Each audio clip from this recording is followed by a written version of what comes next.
A antiga Previdência se exauriu financeiramente, é uma fábrica de privilégios, arma de destruição em massa de empregos pela forma inadequada de financiamento, porque os encargos trabalhistas incidem sobre a folha de pagamentos. Então, para um brasileiro conseguir emprego, o outro fica desempregado. Os encargos chegam a dobrar o custo da mão de obra. É o imposto mais cruel que existe, que é sobre a mão de obra. Então, a geração de empregos fica completamente comprometida. De 96 milhões de brasileiros, que são a população economicamente ativa, são os brasileiros em idade de trabalhar, quase 100 milhões, 46 milhões não têm carteira de trabalho. Então, ela tem várias bombas relógio a bordo. É um avião destinado a cair, com várias bombas relógio a bordo. A primeira é a bomba demográfica. À medida que o país, a distribuição etária vai mudando, o Brasil vai tendo menos jovens, há uma condenação a esse sistema de repartição. Porque cada vez você tem menos jovens, cada vez mais idosos, e essa bomba está marcada para estourar. O Brasil tem apenas 11% de idosos e a Previdência já está às vésperas de um colapso financeiro. Então, essa bomba demográfica é a primeira grande ameaça. A segunda ameaça é exatamente o desemprego em massa que ela produz. 46 milhões de brasileiros vão envelhecer e eles não contribuem, porque eles não conseguem emprego formal. Então, não conseguem contribuir. A forma de financiamento é tão equivocada com os impostos sobre a folha de pagamentos que você desemprega pessoas, elas não contribuem, elas vão envelhecer, passam a vida desempregadas ou empregadas de forma informal, mercado informal. São empregos de baixa produtividade, de baixas aspirações e baixas possibilidades. Como não tem capital, tecnologia, a produtividade acaba sendo baixa, informal, e essas pessoas estão condenadas não só a uma vida à margem do sistema oficial, como também já condenadas também a uma aposentadoria pobre lá na frente, porque vão quebrar o sistema.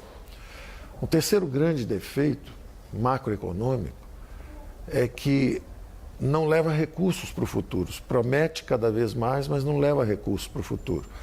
Então, os salários vão sendo corrigidos, o salário mínimo vai subindo, existe essa promessa de uma aposentadoria lá na frente, mas os recursos são consumidos pela própria geração contemporânea, porque o jovem paga e o velho consome, aquilo é destruído instantaneamente.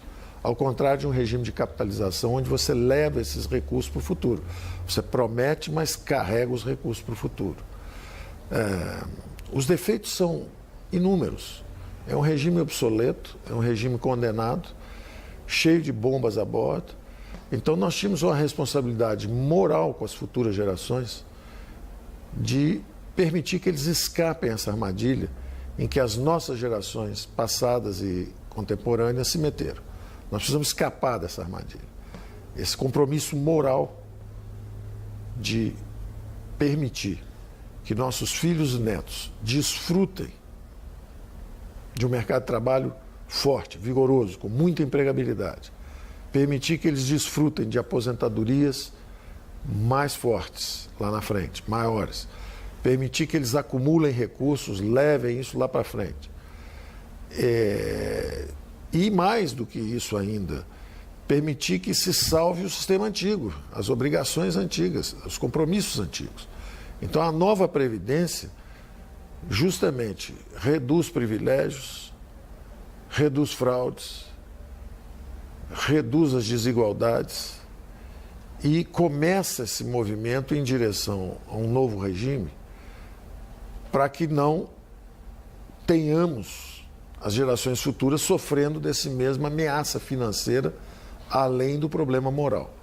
Então, o antigo regime tem o grande defeito de ser inviável financeiramente, a médio e longo prazo, está condenado, é um avião condenado a cair. Eu usei essa imagem várias vezes com o presidente Bolsonaro, dizendo: presidente, lá na frente, ou fazemos uma reforma dessa, ou esse avião cai com todo mundo a bordo. E o presidente teve a altura do desafio e disse: Paulo, estuda esses detalhes, mas lá na frente nós vamos cuidar disso, confie em mim. E ele cumpriu completamente todas as expectativas que eu tinha, porque deu apoio, participou, sugeriu e colocou todo mundo dentro de uma reforma abrangente. Todos os setores, uma reforma ampla, estão os servidores civis, estão a população urbana, a população do campo, os militares dão sua cota de sacrifício também. Então, todos os brasileiros entraram na reforma e temos agora uma nova Previdência. A dinâmica vai ser completamente diferente. À medida que se desenvolva isso, primeiro com essa dimensão econômica e financeira de garantir as aposentadorias de quem já está no sistema, que estariam ameaçadas. Nós estamos indo em direção ao que aconteceu em Portugal, na Grécia, onde houve perdas extraordinárias. Na Grécia chegou a 60%, em Portugal chegou a 30%. As pessoas perderam as suas garantias, as suas aposentadorias. Então, com esse movimento em direção à nova Previdência, nós estamos realmente salvando a antiga e abrindo um caminho novo para as futuras gerações. O que muda de fato com a nova Previdência? Quais são os principais pontos dessa nova Previdência, ministro? Os pilares são exatamente esses que eu falei. Existiu uma enorme disparidade social. O governo, nessa dimensão previdenciária, era uma fábrica de desigualdades. O governo fabricou desigualdades, transferências perversas de renda. Na verdade, os mais pobres estavam pagando pelas previdências dos mais ricos, o que é um absurdo. Justamente os mais desfavorecidos eram quem estavam pagando a previdência dos mais ricos. Então, o primeiro movimento que nós estamos fazendo é exatamente pegar 75% dos brasileiros. Os 75% dos brasileiros têm salários que vão só até 2 salários mínimos. O brasileiro vai de 1 a 2 salários mínimos. Os empregados, os que conseguem, os trabalhadores brasileiros que conseguem emprego, eles vão de 1 a 2 salários mínimos, 75% deles. E esses 75% nós estamos reduzindo as contribuições. Então, quem pagava 9% vai pagar 8,5%, quem pagava 8% vai pagar 7,5%. Então, o primeiro grande movimento é reduzir justamente os encargos para os mais desfavorecidos. Então, quem ganha menos está pagando ainda menos. E justamente quem ganha mais está pagando mais. Com isso, nós estamos conseguindo reduzir as desigualdades e remover os privilégios. Havia muitos privilégios, uma disparidade muito grande. É inadmissível que o governo seja um fabricante de desigualdades. Você não pode pegar recursos públicos, disse há pouco, como é difícil você captar recursos para essa previdência. Para captar, você já deixa alguém desempregado. Então, dos 100 milhões de brasileiros, é como se você deixasse 50 milhões desempregados para tributar os outros 50, para pedir os encargos e as contribuições dos outros 50. Só que desses 50, justamente em cima de 75%, é que você capta mais e transfere para 17%. 17% dos brasileiros, justamente os que estão melhor na escala de renda, ficavam com 41% dos benefícios. Então, não só essa disparidade persiste a vida toda, mas o governo ainda na hora da aposentadoria ainda continua fabricando essas desigualdades. Então, o primeiro aspecto a ser atacado foi esse. Depois todos começaram a contribuir também. Todo mundo está contribuindo. Os detalhes técnicos são mais de 80 questões específicas para serem respondidas, mas eu diria que os grandes pilares são esses. Primeiro, é a ideia da equidade, a ideia de reduzir as desigualdades, remover os privilégios. Depois, a ideia de separar o que é previdência do que é assistência social. Uma coisa é alguém que trabalha a vida inteira, está contribuindo para a previdência e esse tem uma aposentadoria. Outra coisa é alguém que por uma deficiência física ou incapacitação cognitiva, qualquer problema, receba a assistência social. São duas coisas diferentes. Então, elas são tratadas também diferentemente. De forma que, pelo menos, a sociedade tenha transparentemente o que ela está fazendo. Qual é a parte que é a previdência e qual é a parte que é a assistência social. Isso naturalmente vai ser debatido. Nós tentamos até antecipar um pouco, é o que nós chamamos da dimensão fásica da reforma. Nós tentamos antecipar um pouco, se alguém tem algum problema, nós tentamos antecipar até um pouco o período em que a pessoa recebe essa ajuda e para de trabalhar porque teve algum problema. E pedimos também que ficasse um pouco mais de tempo no mercado de trabalho, no mercado de trabalho antes de se aposentar, mas aparentemente governadores, prefeitos, está todo mundo examinando isso aí. Pode ser que queiram mexer numa dimensão ou noutra, mas está muito claro para nós que existe uma diferença entre assistência social e previdência. Então nós fizemos a reforma na previdência, sistema social, assistência social está lá separada orçamentariamente, está sendo tratada também, mas são duas dimensões diferentes. Os direitos dos brasileiros serão garantidos? Nenhum dos direitos foi atingido, nenhum dos direitos. Quer dizer, todos os direitos foram preservados. O salário mínimo, as férias, toda a legislação que está aí. Ninguém mexeu na legislação trabalhista. O que muda para quem já se aposentou e quais privilégios serão cortados, ministro? Para quem se aposentou, não muda. Todo o movimento vai ter uma transição. A transição que nós pedimos está em 12 anos, de forma que isso é tudo muito gradual, é lá para frente. Quem está aposentado não é atingido em absolutamente nada. Absolutamente nada. Quem está aposentado, está aposentado. Quem vai se aposentar em 2 anos também não é atingido, porque daqui a 2 anos não aconteceu nada. Você precisa a cada 2 anos, sobe em 6 meses, então é tudo muito gradual. Se você está há 2 anos da aposentadoria, não acontece nada. Se você está há 4, 5 anos, aí sim você aumenta um pouquinho o período que vai ser exigido. Você está fazendo uma marcha em direção a períodos mais longos. Isso não só tem uma explicação biológica, que nós estamos vivendo mais, mas isso também tem outras explicações importantes.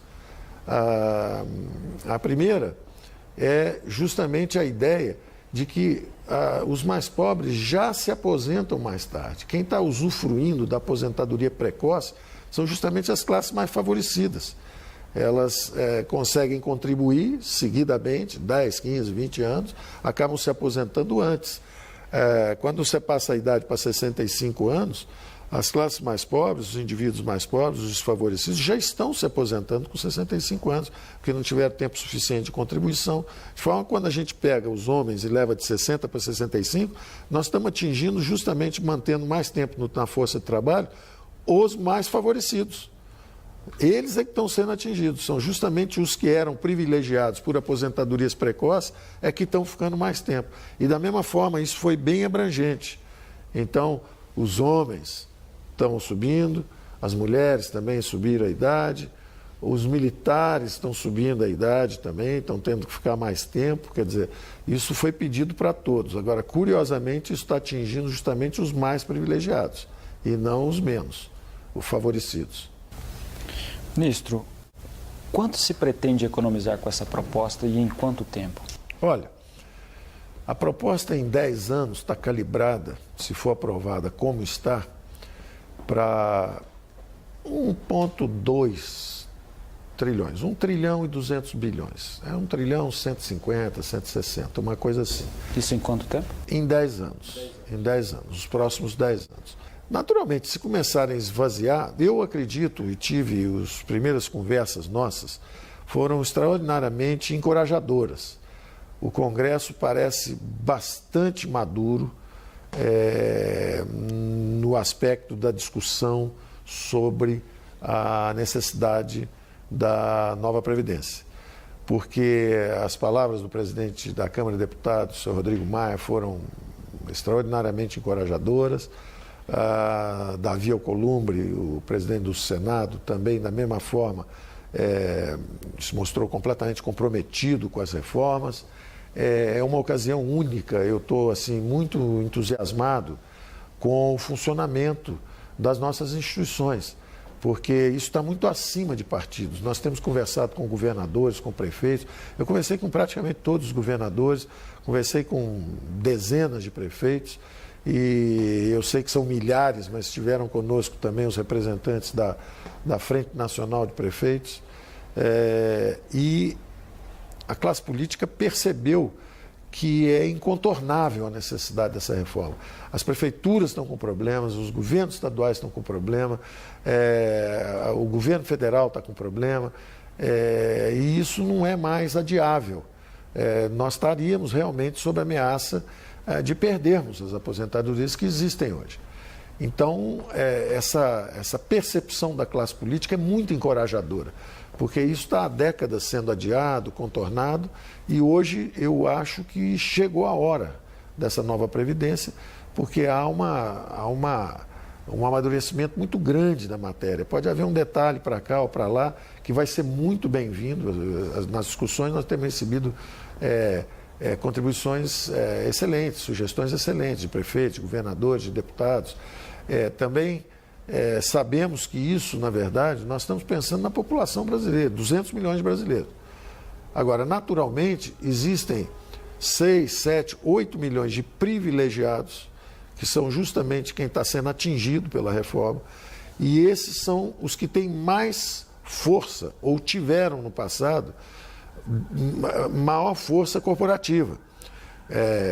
Rondavam os parlamentos, pressionavam os parlamentos, ofereciam favores para os parlamentos, então dizendo, olha, estão ameaçando isso, estão ameaçando aquilo, quando na verdade o que estava sob ameaça são os privilégios.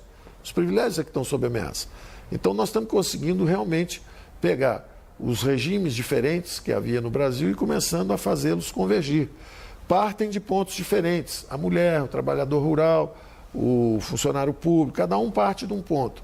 Mas todos estão caminhando, todos aumentaram em 5 anos a sua permanência no mercado de trabalho, todos estão indo em direção, lá na frente, a uma aposentadoria com menos desigualdades que existe atualmente. Então, eu estou bastante otimista. Eu acho até que não está havendo até grande resistência do ponto de vista da classe política esclarecida, porque eles já perceberam que esse caminho é o caminho para botar o Brasil para crescer, inclusive. Gerar emprego, botar para crescer, reduzir as desigualdades. Eu estou bastante satisfeito com as conversas que tenho tido até agora. Vai ser uma surpresa muito grande para mim se mexerem muito nesse projeto. E aí, voltando à sua pergunta, 1 trilhão é uma linha importante. 1 trilhão em 10 anos para cima é a garantia de que nós podemos acelerar a transição, criando novas opções para as gerações futuras. Nós precisamos pensar de que cada vez que nós mexemos nesse número para baixo, nós estamos sacando contra o futuro de nossos filhos e netos. Então, se nós quisermos falar assim, olha, mas coitados das mulheres, que poderiam ser um pouco menos, e vamos baixar a idade das mulheres. Ok, baixem. Vocês estão sacrificando os filhos e netos dessas mulheres.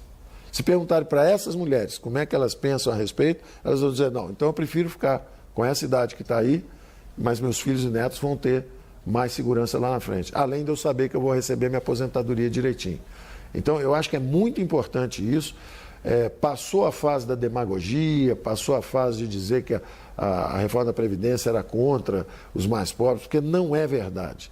Ela remove privilégios, ela reduz desigualdades e, mais do que tudo, ela visa garantir não só as aposentadorias existentes hoje, mas também o emprego e as aposentadorias das gerações futuras. Então, é muito importante, a classe política parece ter amadurecido esse conceito, é muito importante ter em mente o seguinte, se você quer alguma coisa para você é trabalhador rural, você é militar, você é civil, seja quem for você, o brasileiro, você quer alguma coisa para você, vá lá e saque contra o futuro dos seus filhos e netos. Reduza o número.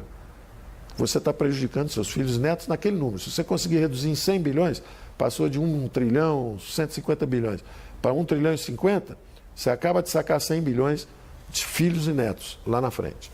Só para finalizar, ministro, o senhor estava falando sobre o papel do Legislativo nessa nova reforma.